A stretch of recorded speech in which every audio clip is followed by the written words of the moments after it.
the biz. Hey guys, how you doing? Welcome to our first episode of Diving Deep with the Leverettes. We're your hosts. My name's Jamaine. I'm Lena. And we are obviously the Leverettes. And man, we are so happy to be collabing with What's the Biz 559.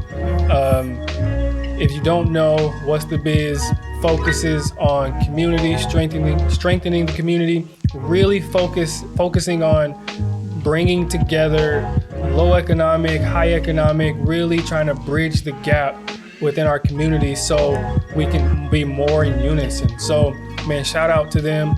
It's just such an honor to be here before you. And I'll just let my wife take it away, man. Go ahead, honey. All right.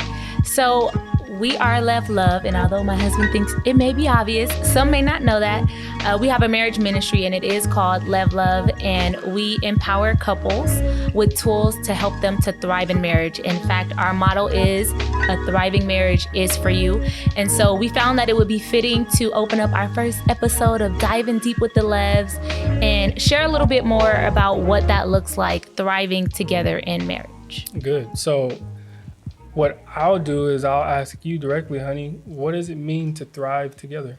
Okay. So I believe thriving together, it means to flourish, it means to prosper, and essentially it means to grow. Okay. Short and sweet. So piggybacking off of what she said, when you think of the concept of thriving together, you think of something that's constantly growing. Yes. If you want a thriving relationship, then that means that you're constantly on the move towards whatever your vision is for your marriage, whatever your goal is for your relationship. And so it's something that is very intentional with the way it chooses to move and to operate. And so when we think of why we chose the word thriving together or the phrase thriving together, it's because we want the people we interact with, the people we teach, the people we coach, the people who come to our date nights to always be intentional with the actions they have in their marriage and in their relationship to grow. Yeah, and I feel like if you're not growing, then there's complacency. You find yourself stagnant. Like everything should be growing, and if you're not growing, then there's a lifelessness that comes with that, on the opposite of thriving. So a thriving relationship, it goes just beyond the surviving. And I feel like a lot of relationships are stuck right there. Like you may think that, oh my goodness, this couple have been together for 30 years. That means that their goals, right? They're thriving in their marriage. I want to be just like them. But longevity doesn't necessarily mean that they're actually intentionally growing in their marriage. You can have a couple that has been together for 30 years and a couple like us, we've been together for 6 years, and we can be in a healthier state than this couple that's been married for 30 years if they are not intentionally investing in their marriage to grow. And so a lot of people get stuck right there where they're just merely surviving and not thriving. And like my husband said, it is something that you have to constantly work at. It involves personal growth, I would say, honey. Wouldn't you agree? Yeah, personal growth, and it involves growing together, because although you're growing personally, you also have to learn how to integrate that growth with your partner's growth, because there's this idea of oneness. And so the more in unison you are, the more in harmony you are with one another. And it's not to say that you lose your independence, but you learn how to be yourself within the integration of your relationship. And so with that in mind, my wife pointed out that you can be 30 years in the game and you can be very stuck, very stagnant. So this idea of thriving, we understand that it might not be for everybody, but we want to challenge that. We want you to know that thriving is for you. Yeah. And our mantra is simply like, a thriving marriage is for you. And thriving doesn't mean that you are making millions of dollars. It doesn't mean that you're making, the greatest success in your career path. It doesn't mean that you have to be like the Obamas. You don't have to be like any celebrity that you may have in mind. It simply means that, and if you want to thrive, with it being a lifelong process, then that means that every day, every month, every year, you're taking small steps to just make your relationship better, because thriving is an extraordinary word that simply means you're growing. Yeah. And taking small steps is how you intentionally grow. And we are going to touch on some tips that we wanted to share with you on how you can thrive in your relationship. It's going to take your effort, it's going to take your commitment, and certainly your investment. But the first thing is to prioritize communication. And we know that communication is vital in any relationship. Talk about it. But there's different forms of communication. We have two different communication styles, I would say, for sure. So to give you an example, my husband likes to retreat when we're having a heated discussion, we call it. And he likes he likes time to process things. And I'm more of the pursuer. And I'm like, no, we're going to talk about this. We're going to talk about it right now. So understanding our two different ways of how we even address conflict, it helps me to understand and to respect that you need time to process and to give you that. So I believe that healthy communication, the only way to foster healthy communication is to have conversations. I know it's kind of, we're diving deep with the Levs, right? But you literally have to dive deep and have those discussions that you may not want to have. They may be uncomfortable. They may be hard. There may be conflict, but there's even a health in that. And so it's important to do those things, because when you belittle someone or you tear them down, it causes them to shut down to wanting to communicate with you. Yeah, and along the lines of what my wife is saying, like, if you want to thrive, thriving is on the other side of having difficult conversations, difficult engagement. And when you shy away from those, it makes growing hard, because you'll continually run into the same issue that you are trying to avoid. And you might have great reason for why you do. It might be very legitimate, but at some point you have to get to a place where that has to be addressed or that has to be confronted. And so thriving invites a great deal of courage if you're going to get to that next level in your relationship. And so when we talk about prioritizing communication, and my wife says we have two different communication styles, you also have communication styles in the sense that my wife, she likes to share. I'm not going to get into the arena of saying this is all women, because a lot of men can get caught in that trap. Yeah, let me just say, for my wife likes to explain everything, and she likes to paint a picture for me to get it. So for me, it can be very difficult when my wife is sharing that I need to, let's just say, like, one time she told me, like, honey, like, I need you to take out the baby's diaper pail because it's getting full. And she gives me, because of this, because of that, because of this, it might be hard for her to sleep because of the smell. For me, I literally just need you to tell me, honey, I need you to take it out because it stinks. Period. And so for me, conversation or communication is very direct. Like, I need simplicity. Once you get into explaining, once you get into trying to...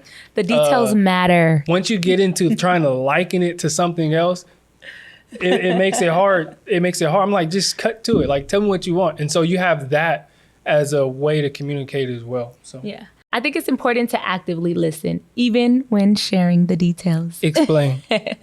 Actively listen. A lot of times we listen to respond to what's being said versus actively listening to what it is that you're saying. And in order to do that, you have to put on your listening ears. Okay, so even in the details. Where do we get those ears from? What do you mean? The listening ears, because I already got mine. Where do you get listening ears from? I don't know where you get them. You can't buy them at the store.